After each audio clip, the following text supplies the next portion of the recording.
자, 그럼 발표 시작해 주시기 바랍니다.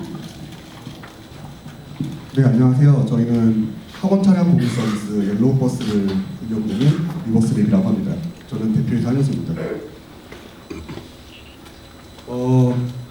저희가 아이를 키우고 있는데 아이를 키우면서 가장 먼저 느꼈었던 점이 아이들을 학원에 보내는데 이용하는 통합 차량이 굉장히 위험하다라는 느낌을 받을 수밖에 없었습니다. 저희에 관련된 언론에 나온 기사를 보시면 저희 아이가 다니는 학원의 기사님이 무릎으로 운전을 하는 것을 저희 아이가 자랑하듯이 저한테 물어본 경우가 있었어요. 그걸 보면서 너무 어이도 없고 그래서 학원 차량 시장에 관심을 갖게 되었는데 그러면서 언론 보도를 확인을 해보면은 실제로 적지 않은 수의 사고율이 발생하고 있다는 것을 확인할 수 있었습니다. 얼마 전에도 송도에서 아이들이 불미스러운 일을 겪는 경우도 있고요. 차량에 아이들이 갇혀가지고 불미스러운 일을 겪기도 하는데 도대체 가장 안전해야 될 아이들 통합 차량이 왜 이렇게 이제 안전하지 않은 교통수단이 되었는지에 대해서 시장조사를 해봤습니다. 시장조사 결과 이 시장의 구조 자체에서 가장 큰 문제가 있었는데요. 기존의 학원 차량 시장은 보통 학원에서 버스를 이용하는 형태입니다. 보통 직접 사서 움직이는 경우는 5% 미만이고요. 나머지 95%가 기존 시장에 있는 전세버스와 계약을 하는 형태로 해가지고 움직이고 있습니다. 그러다 보니까 그 차량에 대한 관리가 제대로 이루어져 있지 않고 있고요. 그리고 사고가 발생했을 때 그 책임 주체가 굉장히 모호한 상황이라서 서로가 책임을 지지 않으려는 상황이 많았고 관심도 별로 없었습니다.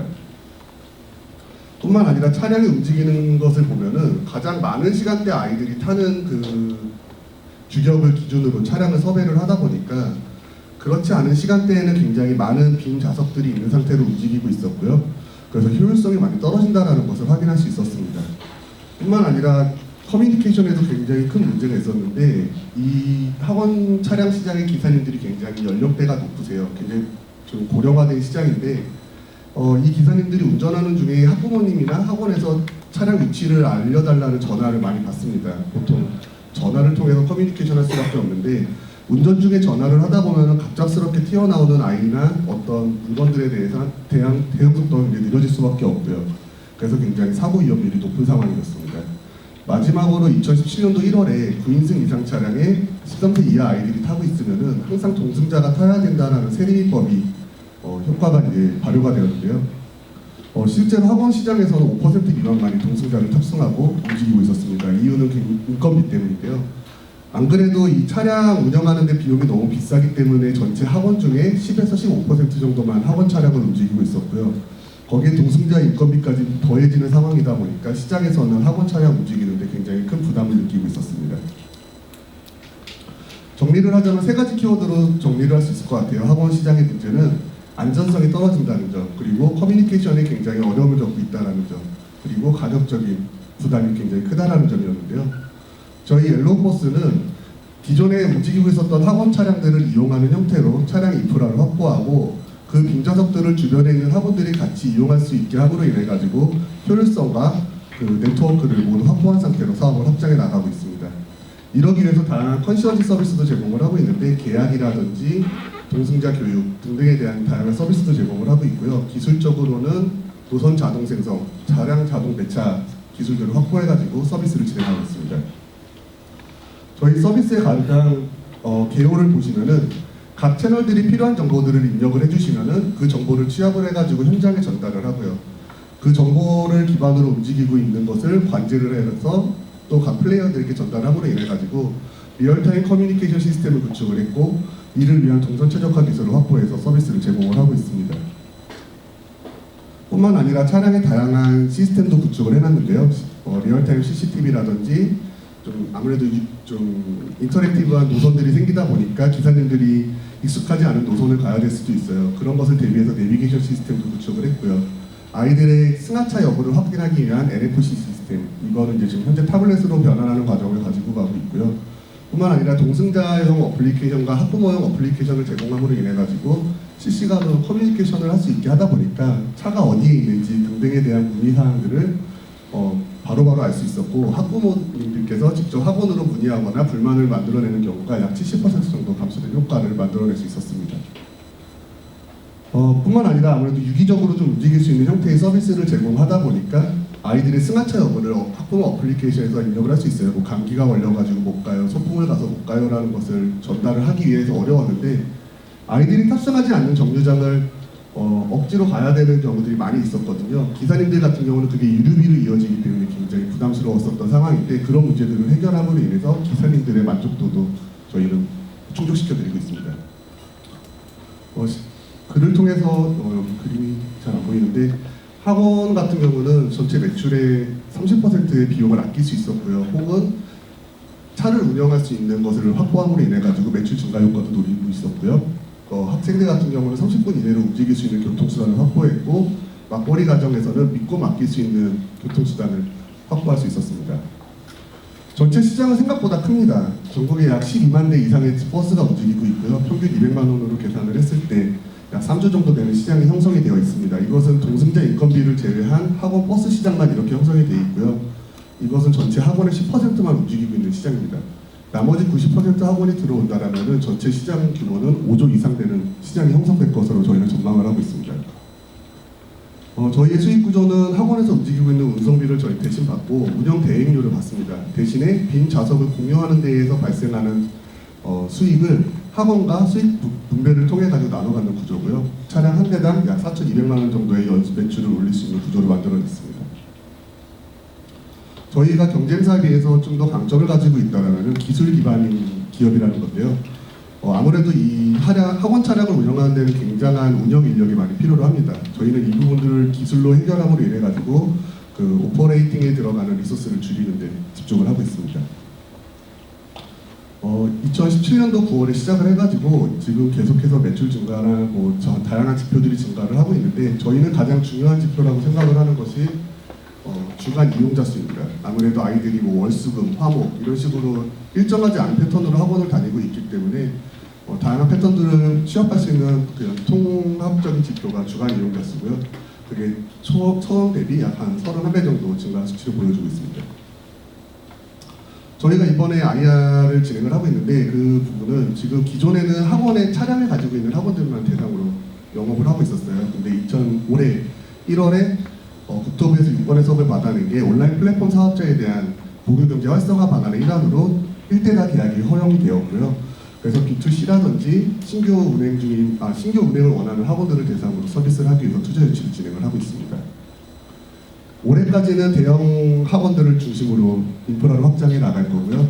그리고 이제 올해 하반기 그리고 올해 말 내년 초부터는 직영 차량도 운영을 하고 B2C 서비스를 시작을 하고자 합니다. 현재 저희는 분당을 중심으로 경기 남부에서 주로 서비스를 제공을 하고 있고요. 서울 구이동 같은 일부 서울 수도권 지역에서도 서비스를 제공을 하고 있습니다. 2020년에는 수도권 전체와 전국 주요 도시를 서비스를 할 예정이고요. 2021년에는 전국은 물론 동남아 지역까지 진출을 하려고 합니다. 동남아 지역에는 SI 형태로 시스템을 제공하는 형태로 진출을 하려고 하는데 지금 베트남 지역 같은 경우에 외국인 학교들이 많이 생기고 있고 그 학교의 통합 문제들이 굉장히 많은데 그 부분을 해결하기 위해서 업체들과 지금 제휴를 논의하고 있습니다. 네, 이것은 저희 예상 매출이고요. 아무래도 조금 규모가 커 보일 수 있는데 차대비가 포함된 비용입니다. 약간 일부분은 이제 나가고 저희의 전체 매출의 한 15% 정도가 저희가 수익으로 잡고 있습니다. 저희는 2016년도 2월에 설립한 4년차 회사고요. 최근에 크라우드 펀딩은 물론 팁스 기업으로도 선정이 돼서 열심히 사업을 진행해 나가고 있습니다. 이렇게 사업을 진행하고 있는 저희는 이제 IT 쪽 인텔에서 있었던 IT 멤버들과 운송업체 혹은 학원에 있었던 주요 멤버들이 팀으로 구성되어서 이 시장의 가치를 좀 더 리버스 띵킹을 통해서 새롭게 만들어 나가고자 하는 사람들이 모여서 팀을 이뤘습니다. 감사합니다.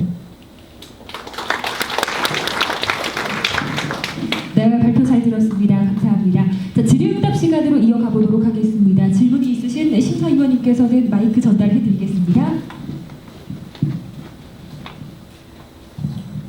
네, 서울창업부 강명구입니다. 발표 잘 들었고요.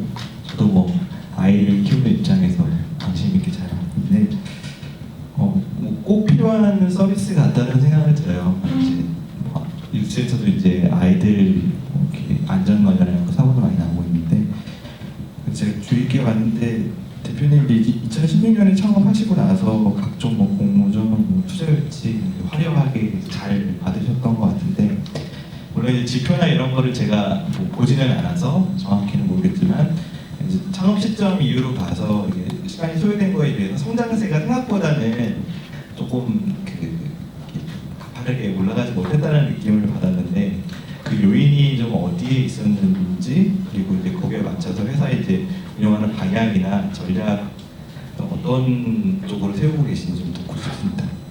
저희가 2016년도에 처음 창업을 했을 때 진행하던 이제 프로젝트는 버프라는 프로젝트가 있었어요. 그러니까 옐로우 버스를 하기 위해서 버스 쪽 인프라를 만들자라고 해서 버스 쪽 ERP 그래서 버프라는 서비스를 만들어서 이제 개발을 진행을 하고 있었고요. 근데 그게 생각처럼 잘 되진 않았습니다. 그래서 공동 창업자들도 다 이제 나가게 되고 1인 기업 형태로 제가 진행을 할 수밖에 없었고요. 그래서 뭐 자금이 없는 상태에서 서비스 형태로 먼저 시장을 진출할 수밖에 없었기 때문에 저희가 팀이 갖춰져서 서비스를 시작을 한 지는 이제 1년이 좀 되지 않습니다. 그런 상황에서 서비스를 하고 있어서 지표의 성장률은 그렇게 가파르진 않은 형태이고요. 그 안에서도 다양한 여러 번의 마이크로 피버팅도 있었고요. 그런데 아마 내년에는 좀 뭔가를 보여드릴 수 있을 거라는 확신이 있는데 뭐 경기도 내에 있는 뭐 지자체랑도 계약을 하고 있고 대형 프랜차이즈 학원과도 지금 계약이 거의 완료 단계에 있습니다. 그렇기 때문에 내년 지표는 저희 예상으로는 한 200배 정도 올라갈 수 있을 만한 그림을 그려줄 수 있을 거라고 확신하고 있습니다. 네, 심사위원님 질문 더 없으시면 심플로우를 통해서 들어온 질문 확인해 보도록 하겠습니다. 향후 모두 직영 차량으로 운영하는 것이 목표이신가요? 만일 그럴 경우 피크타임과 그 외의 시간을 고려한 보유 차량 선정 기준은 무엇입니까? 라는 질문인데요. 네, 저희 서비스를 진행을 하면서 가장 중요한 키워드로 잡고 있는 게 상생이거든요. 기존 버스 쪽을 움직이고 있는 기사님들의 시장을 저희는 뺏을 생각이 없습니다. 그 기사님들과 같이 코워킹을 하려는 게 목적이고요. 저희가 직접 차량을 운영하는 이유는 영업적인 목적이 큽니다. 학원에서 요청이 들어왔을 때, 신규 학원들이 요청이 들어왔을 때 기존 시장에 있는 기사님들을 매칭시켜서 이제 운행이 가능하게끔 하려면 적어도 한 달 반 이상의 시간이 필요로 하거든요. 왜냐하면 그 기사님들이 다른 쪽 일을 이미 운행을 하고 있기 때문에. 그래서 그 기사님들이 들어오기 전에 영업용으로 저희 차량을 임시로 넣는 용도로 직영 운영을 하려고 하는 거고 저희가 이 시장 자체를 저희가 직접 운영할 생각은 없습니다. 저희는 좀 더 플랫폼화되기 위해서 더 노력할 거고요. 네, 질문 하나만 더 보도록 하겠습니다. 다른 경쟁업체와 대비해서 장점은 무엇입니까? 라는 질문들 나왔습니다. 저희 앞에서 말씀드린 것처럼 저희는 일단 기술 기반으로 서비스를 확장해 나가고 있습니다. 다른 기업들이 대부분 직접 차를 사서 움직이거나 그런 형태로 서비스를 하고 있는데 저희는 보다 플랫폼 그리고 오퍼레이팅에 대한 리소스를 줄이는 데 집중하기 위한 기술들을 확보하려고 노력을 하고 있고요. 그뿐만 아니라 이 차를 움직이는 데 있어서 보다 안전한 어떤 센서라든지 컴퓨터 비전을 이용한 그 기술들을 이 차량에 탑재해가지고 아이들이 더 안전하게끔 만드는 게 저희의 목적입니다. 그래서 그 경쟁 업체와는 조금 더 다른 맥락을 가지고 있는 부분들이 있고요.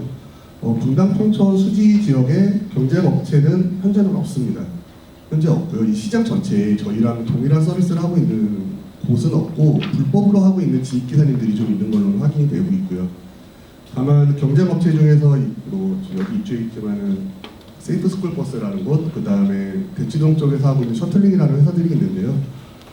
셔틀링 같은 경우는 그냥 대치동 베이스로만 갈 거고 세이프 스쿨 버스랑은 저희랑은 조금 맥이 좀 다르게 가기 때문에 조금 다른 부분들이 있다고 생각을 하고 진입 가능성은 당연히 있겠죠. 있는데 그 부분에서 저희가 좀 더 앞서고 있다라고 자신 있게 얘기할 수 있을 것 같습니다. 네, 충분한 답변이 되셨을 것 같습니다. 지금까지 주식회사 리버스랩의